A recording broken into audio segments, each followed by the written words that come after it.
My name is Liam, and for most of my life, I believe my foundations were built on solid ground. I'm an architect in Sea Glass Harbor, a small town on the Oregon coast where the mist hangs heavy in the Douglas firs and the Pacific whispers against the shore. I design homes that are meant to stand against the wind and the rain, structures that feel like a part of the landscape, not an imposition upon it. My work is my quiet passion, a legacy inherited from my mother, Eleanor, who taught me that the strongest things are often the most understated. The day my mother died was one of the hardest days of my life.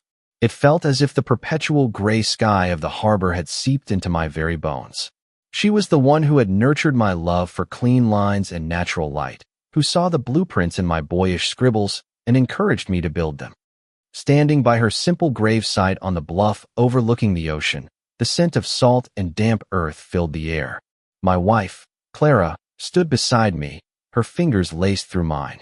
Her touch was a small, warm anchor in the cold tide of my grief, and I leaned on her presence, believing we were weathering the storm together.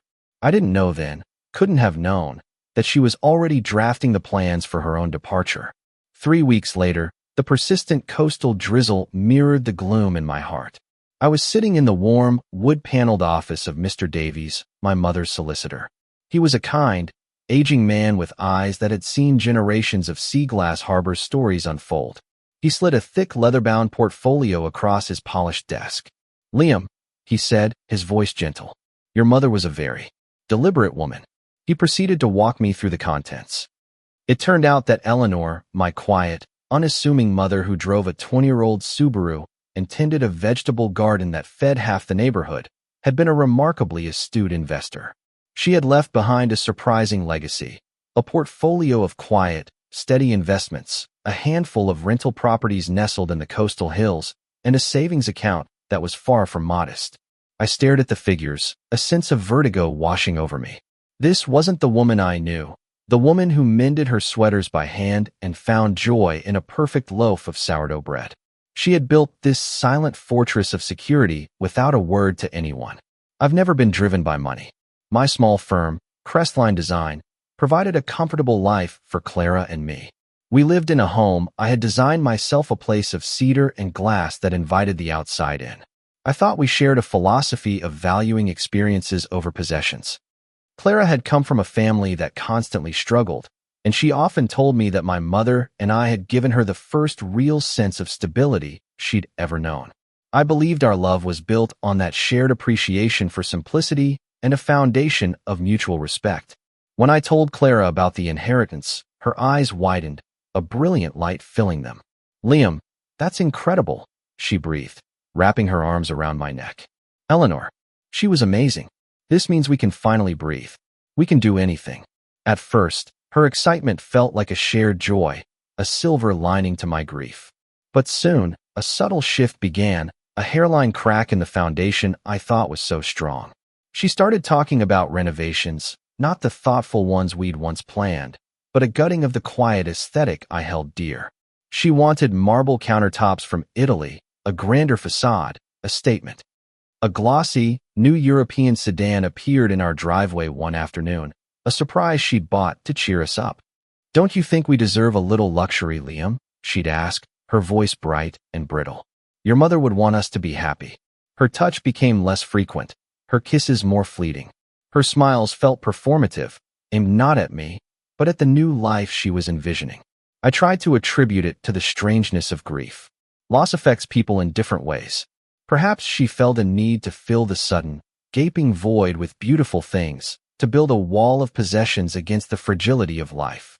I wanted to believe that, because the alternative was too painful to consider. 2 months after the inheritance was settled into an account designated for me, Clara chose a quiet Tuesday morning to dismantle our world.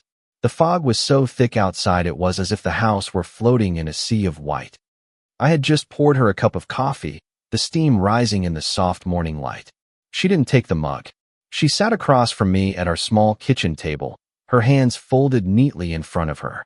Her expression was calm, her gaze unervingly direct. "This isn't working anymore, Liam," she said. The words hung in the still air between us. I felt a slow, cold confusion creep up my spine. What? What isn't working? Us, she said, her voice devoid of emotion. I filed for divorce. The papers will be served soon. She took a slow sip of the coffee I'd just made her, as if discussing a change in the weather. I've already spoken with a solicitor. A laugh escaped my lips, a hollow, desperate sound. Clara, are you serious? My mother just died. I'm very serious, she replied, her calm composure starting to fray at the edges. And I want what's mine. I've earned my half. And there it was. The foundation crumbled, revealing nothing but sand beneath. It wasn't about love or loss or our shared life. It was a transaction. She didn't say, I'm sorry. She didn't say, I'll miss you. She said, I want my half. She had seen my mother's legacy not as a cushion or a comfort, but as a jackpot. She believed that by virtue of our marriage, she was entitled to 50% of everything Eleanor had so carefully and quietly built. But my mother, Eleanor, had been many things: gentle, patient, a lover of the earth. And above all, she had been perceptive. I remembered a conversation from the year before, sitting with her in her garden, pulling weeds from the rich, dark soil. The late afternoon sun warmed our backs.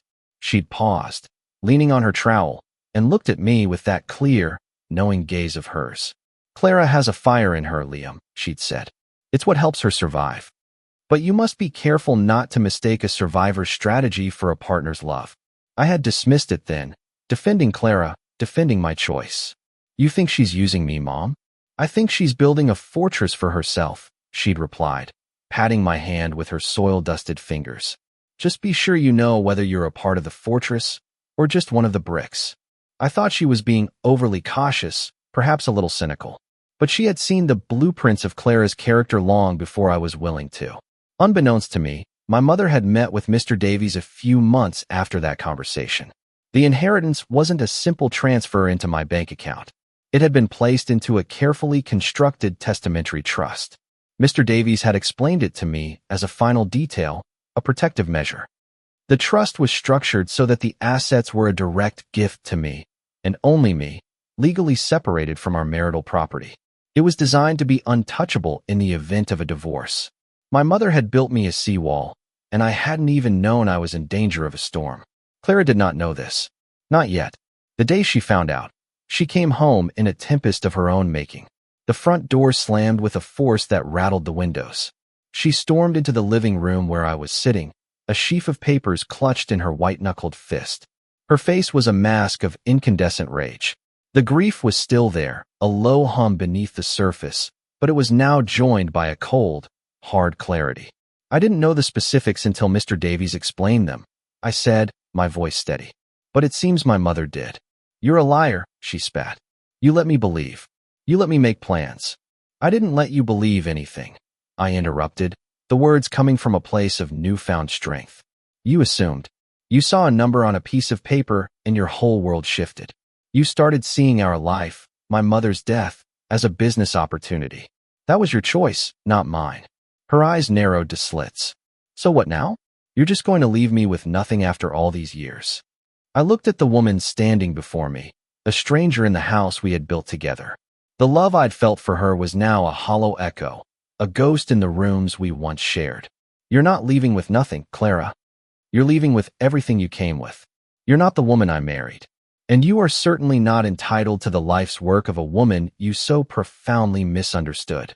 She left that night. The slam of the door was final this time. The silence that descended was vast and absolute, but it wasn't empty. For the first time in months, the house felt honest. It was cold, yes, but it was also clean. In the weeks that followed, the full picture came into focus. Sorting through our shared finances, I found credit card statements that told a story of secret hotel bookings and expensive dinners for two. A misdirected email thread with a friend laid her strategy bare in a few chilling lines. She wasn't just leaving me.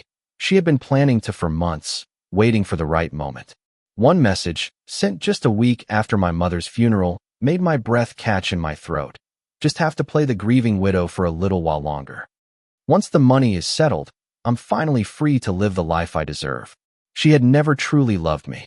She loved the idea of me, the stability, the safety, the potential. And finally, the inheritance. I was not the fortress. I was just a brick. But as the sharp edges of that betrayal began to soften, I found I wasn't broken.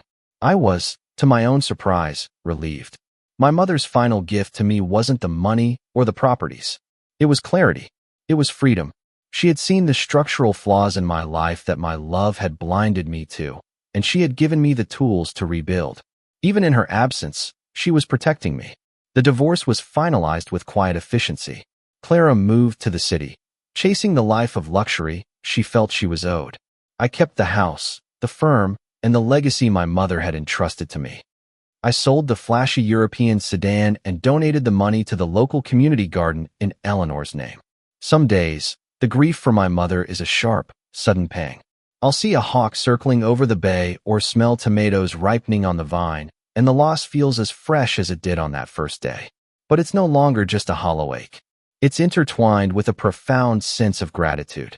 I honor her not just by tending her garden, but by tending to my own life with the same quiet deliberation she practiced. I choose peace over bitterness, authenticity over pretense, and self-respect over the illusion of a love that was never truly mine. Clara thought she was playing a winning hand, but my mother had designed a structure she couldn't possibly dismantle. And in the end, I didn't just inherit her money, I inherited her wisdom. I got my life back, and I am now building it on a foundation that I know, for certain, will stand.